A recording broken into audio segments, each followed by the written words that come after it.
there's going to be a lot of things that happen that are like ripple effects of this coronavirus that I think we're going to see for years and years to come. And to be honest, this is kind of frightening in my eyes. I know nothing about anything, but I know whenever people are willing to risk that much money, there's an obvious reason for it. And this is kind of a sketchy situation. That's what I was going to say. Think about how serious it is when leagues who make millions and billions of dollars only care about from ticket sales, that's all they care about, are actually thinking about playing games without money from that revenue. That's why I think the NBA, if anything, if you're an NBA owner, if you're making the decisions, go, why don't we just suspend it and push it back a while so you don't miss out on those ticket sales and you play those games when everything potentially is back to. Brian Windhorst, though, from the little that I know about him and have seen him on television, he was literally hired to follow LeBron James around, right? He started in Cleveland, then to Miami, then back to Cleveland. Now he's in L.A. He's been covering him since high school, I think, this Brian Windhorst guy. So I understand that he probably sees LeBron in a different way.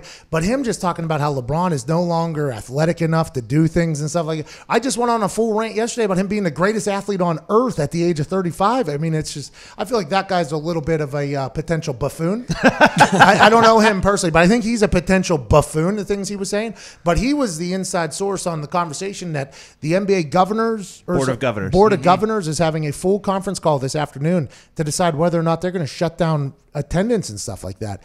And you got to remember, these professional leagues, all they give a single flying fornicate about is money. That's all they care about. This CBA from the NFL being shoved in your face by everybody because it's a massive deal on whether or not we're going to have 17 games. Is there going to be a work stoppage? Is there going to be all this other stuff? Are we going to have more people on the roster for potentially your kids in the future to get more opportunities, more jobs? Is health insurance not going to happen? These things that are being talked about, you realize that all it is about is money. All professional sports. Yes, there's obviously the passion, and yes, there's the thrill of your team winning, and owners feel that, players feel that. There's that moment. But at the end of the day, the only reason why the NFL exists is because it's a business and it's about money. The NBA, I'd assume, is the same damn thing. I mean, they almost got into it with an international at the beginning of the season because one GM said something. I mean, money is a big deal. So if a company that only relies on money, and not only relies on money, but their main objective is money, is willing to just take massive, huge pay cuts because of what this coronavirus is, I mean, that freaks me out a little bit. That's what makes me go,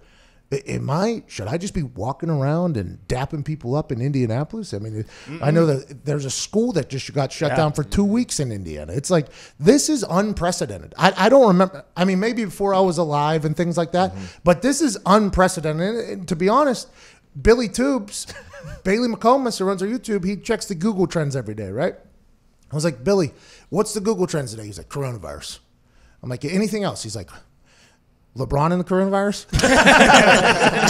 All right. The whole world is captivated by this. The stock market just going down. It might be coming back up. I don't know how much more it could have gone down the other day.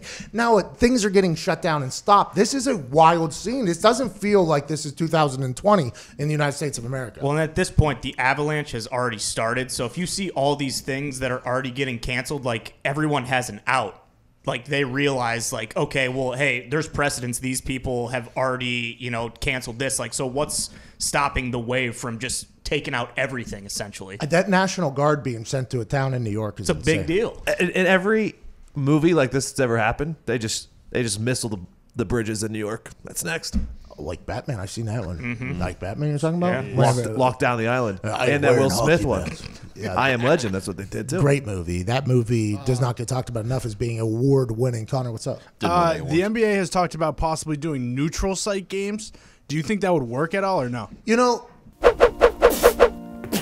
Well, hello there. Utilize the promo code PAYTHEBILLS and get $20 off your first order from SeatGeek. Now, back to the magic. Matt Barnes, who I have a lot of respect for, I honestly do, because that All the Smoke podcast with him and Steven Jackson is awesome.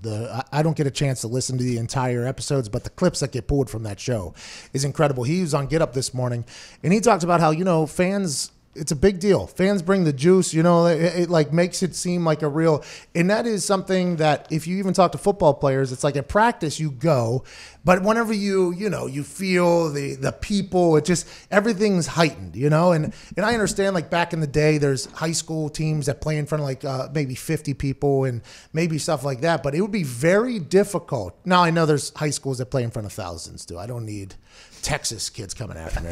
No, down here in the Lone Star State, we play in front of 400,000 people. I get that. I understand. But I'm saying there are games and things that have happened throughout our lives where there isn't a lot of fans. But when it gets to the professional level, you would think that, hey, guys, you're getting paid so much money. It doesn't matter if people are watching you. You should play your best. But whenever you get late in the season and your body's tired and you're an older man, it's like the crowd really gives you a boost. That's why home field advantage is a real thing. Not only because of the sound, but because the crowd gives you a boost. When there's momentum riding and the crowd is rolling, it just, for some reason in sports, that really helps. And the thought is, well, if there's no crowd for these NBA players, the quality of play is probably going to go down. Quality of play goes down, probably the lack of excitement about sport goes down. But I would argue this. If there's no crowd, I am more likely to watch a game now because it would be so weird. Oh, yeah. I would be more likely to watch it. I'd be more likely to clip it. Now, would it get old after a couple? Absolutely. But the novelty of watching the best athletes on earth, these 6'8" guys, 7-foot tall dudes running back and forth, competing their ass off, diving into stands where there's nobody there and just going hard. It's like the greatest game or whatever when the U.S. Olympic team, when Jordan took on Magic Johnson, whenever Larry Bird was laying on the side. And it's just a practice game. Or it's like these videos that are coming out from Lifetime Athletic or from the Drew League where these guys are just playing pickup basically in the offseason.